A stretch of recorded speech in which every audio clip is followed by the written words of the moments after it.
Hello everyone and welcome to the SHAG Week podcast hosted by me, Poppy Coates, your Women's Student Community Officer for this academic year.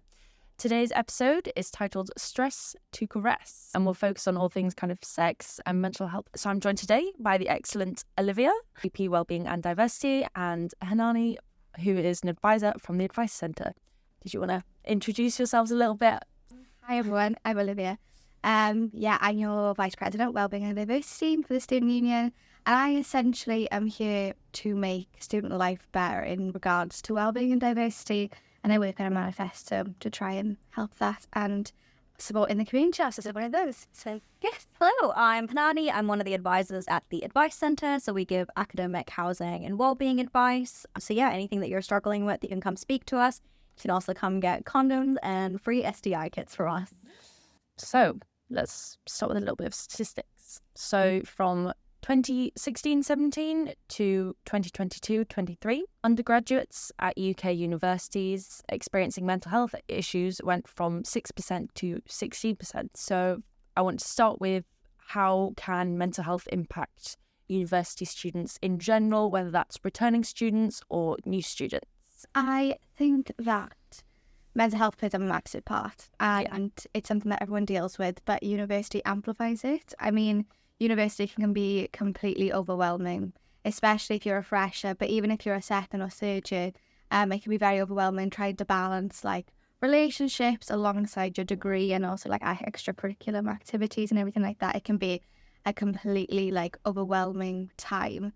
I think a massive thing is a stigma that mental health shouldn't be spoke about, and I think that's something that needs to be like flipped around. I think it should be spoken about as much as like physical wellness is spoke about, and like it should all be talked about the same way. But I think the numbers are going to continue to rise with obviously we have excellent support and stuff like that, but people just don't speak about it as much. I agree. I think there's just so much pressure when you come to university, not just like academic pressure, but then the pressure to fit into this new environment, make new friends, take part in all these, amazing sports and societies. And it can all, feel incredibly overwhelming. And then you struggle, and then you almost don't know that you can speak about that struggle to people, and you don't know where to seek support either. And with all this in mind, various kind of pressures, how do you think this can impact sexual relationships that students have? I think, again, with the stigma thing, I think you having to feel comfortable with a partner enough to speak about it and speak about what you're going through. I think a lot of people sort of hide what they're dealing with and sometimes they use relationships and sex as a coping mechanism almost.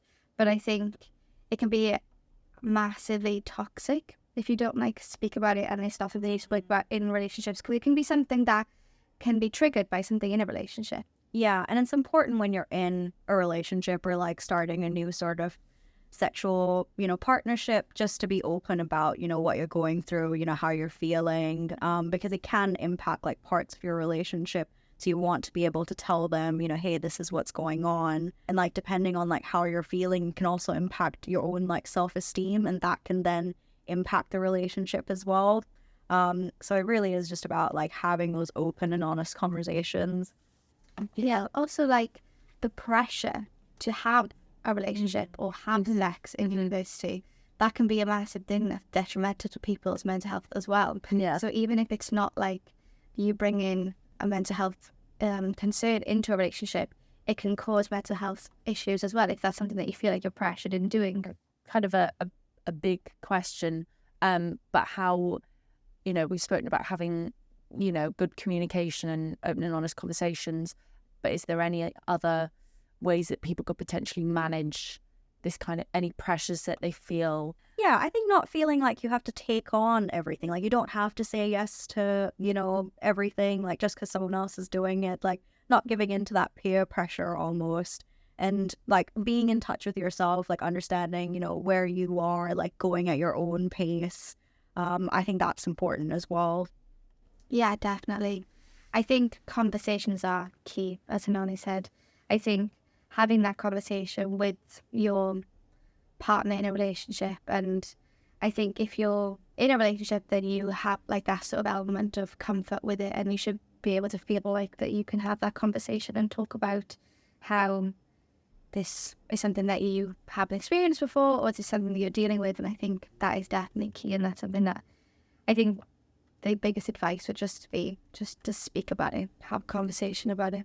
Just before we move on from that, I just want to kind of highlight, if people feel they're experiencing issues or changes in their mental health, is there services that you could inform people about, either on campus or in the general area, just so they know where to go?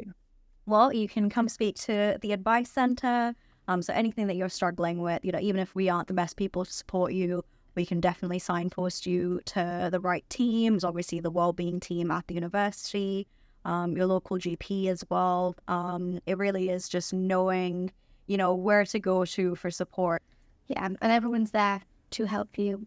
It shouldn't be something you feel embarrassed to go speak about. Please seek support. Yeah, I think it's a difficult one because it's kind of sex as a taboo topic, and mental health is also kind of got that stigma. So combined, it's a difficult area to navigate. So a recent study has actually found that intimacy and kind of time spent with a partner has actually been found to reduce stress, reduce cortisol levels.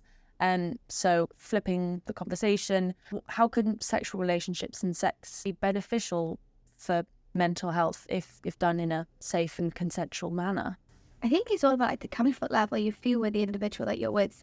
I think if you have that trust and almost feeling safe with them, it can be really beneficial for your mental health, and feeling like you have someone there to support you. And sometimes being in a relationship or having sexual relations can relieve things as well, like stress. I think there's definitely pros to it as well. And I think sex itself as the activity does release hormones that, benefit your mental health.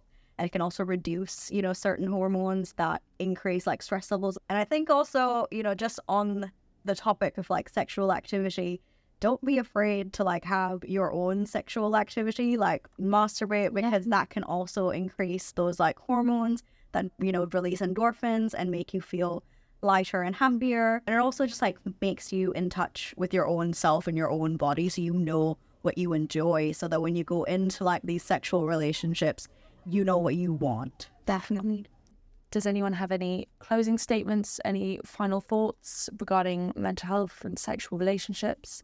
Anything you want to add? I think I would just say, just have conversations. Conversations is a big point, isn't it? Yes, Just it's cropped speak up a to lot. people, whether that's the person you're in a relationship with, or seek support. And please seek support if you need it. Don't struggle in silence. Yeah. Whether it's about mental health or sex, don't be afraid to speak about it. Yes. Perfect. Well, thank you both for joining me today. And